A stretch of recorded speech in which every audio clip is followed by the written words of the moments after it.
Hello, hello, hello! This is Melanie Silva, your favorite recovered people pleaser turned boundaried baddie. Today is part 3 in my series on breaking free from people pleasing after a breakup. Today we are talking about shifting identities post-breakup as a people pleaser. If you missed them, part 1 was about getting out of a relationship as a people pleaser, and part 2 was what to expect after the breakup. Today, like I said, we're rebuilding your identity. But let's be real, we're not rebuilding. We're building a new identity from scratch because you don't want to go back to being that old you. You're done people pleasing, done being the yes person. You're not trying to get stuck in the same toxic relationship dynamics ever again. So really, this is about crafting an entirely new, confident, positive identity.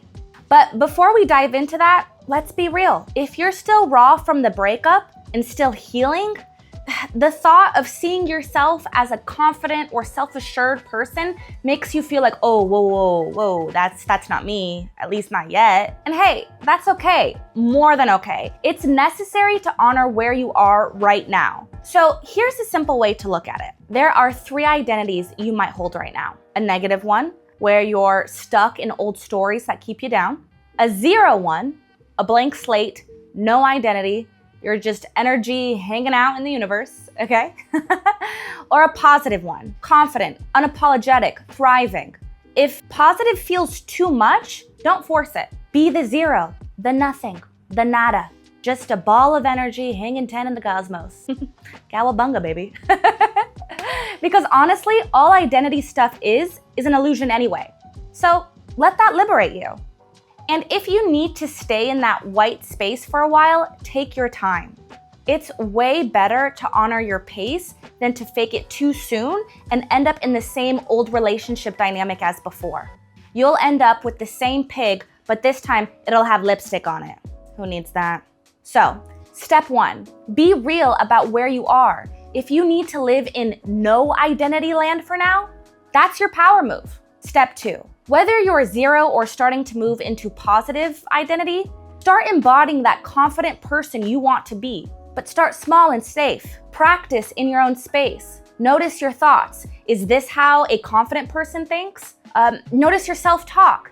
If you're doing self-deprecating jokes all the time, that might not be confident self-talk.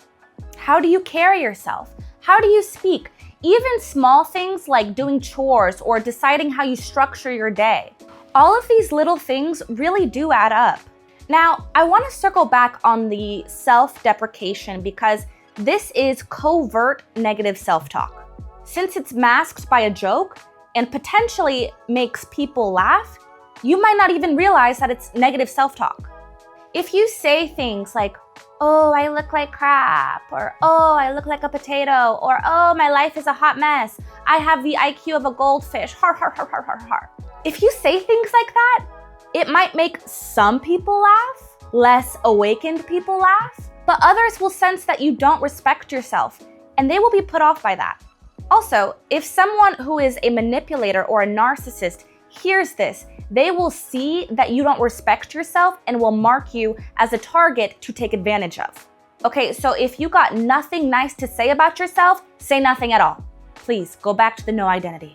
It's okay if some days you're a total badass and other days you slip back into the old ways. The key is noticing when you've fallen off the horse and getting right back on. Step 3, respond honestly to everything, even the small stuff, because your new identity will be informed by your real life responses. For example, if someone asks sushi or Italian for dinner, and you know they like sushi, so you want to say that, but secretly you want pasta, try saying, actually, I'd prefer Italian. I used to say yes to social events I didn't want to go to just to keep the peace all the time. It's exhausting. Oh, like movies. I got so tired of spending money and taking the time to watch movies I didn't even like. Ugh, I get mad just thinking about it, wasting my own life away. But now I say, no thanks, let's catch up another time. Or when a friend asks me about her complicated friends with benefits situation, I gave her my unapologetic, honest opinion. I said, if you want a relationship, this guy might take up too much of your energy to find the right one.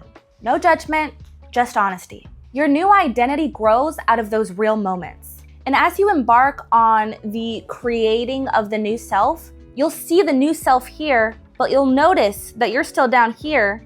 And then responding to life's moments with sincerity is what will bridge the gap to who you're meant to become, really. Ultimately, you will reach your best self before all of the trauma, the dogma, the nonsense, everything that society put on you. You are here to thrive. And I hate to break it to you, but life is supposed to feel good. It really is. This interim time, it can feel wobbly. It's like you were used to driving around a Honda Civic, then you got a Beamer and drove it around the block a bunch, but now it's time to take it out into the world, in front of your old friends and family. The question is, can you handle them seeing you in the Beamer? Or does it make you feel uncomfortable? We're trying to get you to a place where you feel comfortable in the Beamer in front of anybody. Remember that healing, self-development, spirituality isn't meant to escape life. It's meant to engage with it. Step 4, responding to triggers differently. You might avoid triggers while healing, and that's smart. But to rebuild your whole life, you have to engage with life again. Let me tell you a story. I do comedy, and after a long break for health reasons, I went back to the comedy club after a long time. And a comic I barely knew started grilling me. He was like, so what are you doing with comedy, huh? What are you doing with your time? How many times a week do you get up? Who do you hang out with? Brr, brr, brr, brr, brr, brr, brr. My heart was racing. Old me would have spilled my whole life story trying to please him. This time, I said, I get up consistently, and I twirled the hell out of there. I was pissed because it triggered my old tiredness of people wanting to know everything about me, my plans, my life, my business. People feeling like they are entitled to invade my privacy. But I gave myself a pat on the back because I handled it better than ever before.